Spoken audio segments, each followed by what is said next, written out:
Today I shall teach you conjunction. What is conjunction? Conjunction is a word that connect words, phrases and clauses in a sentence. Conjunction संयोजक शब्द कहलाते हैं जो दो शब्द वाक्यांश उपवाक्य को जोड़कर एक वाक्य बनाते हैं। अब कुछ कंजक्शन जोड़े से होते हैं जैसे सो और एस। तो सो के साथ एस, सो माने ऐसा, एस माने ऐसा। Your story is so interesting as you. अब देखो नो सूनर के साथ देयर का प्रयोग होगा। जैसे नो सूनर का अर्थ है जैसे कि नहीं, और देर का क्या कर की। नो सूनर डिड ही कम, देर दे केम।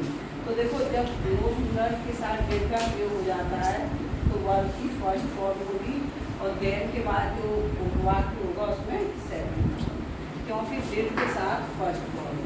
अब नेक्स्ट है द मोर। द मोर का पहले का अर्थ है जितना अधिक और बाद वाले का उतना।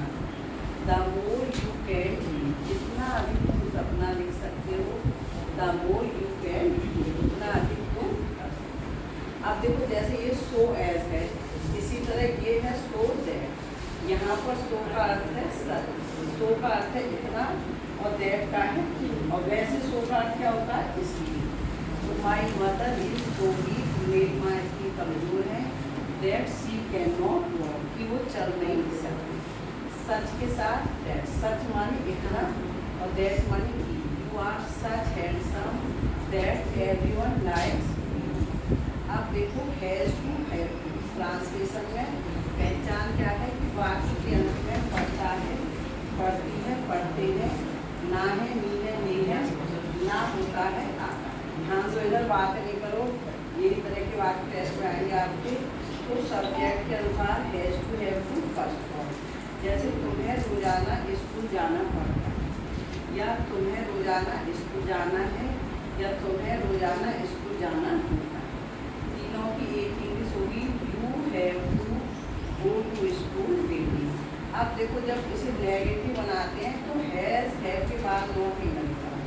सब्जेक्ट के अनुसार हैज वाले में क्या होगा, डज नॉट हैव, और बहुवचन के साथ डू नॉट हैव टू और फर्स्ट।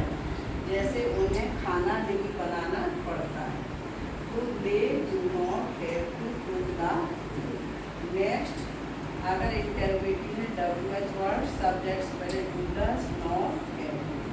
जैसे क्या उन्हें स्कूल जाना पड़ता है तो do they have to go study school, क्या उन्हें स्कूल में पढ़ना पड़ता है तो do they have to study in the school. आपको कहाँ रुकना पड़ता है, where do you have to study. जैसे no homework and you will study where with this homework.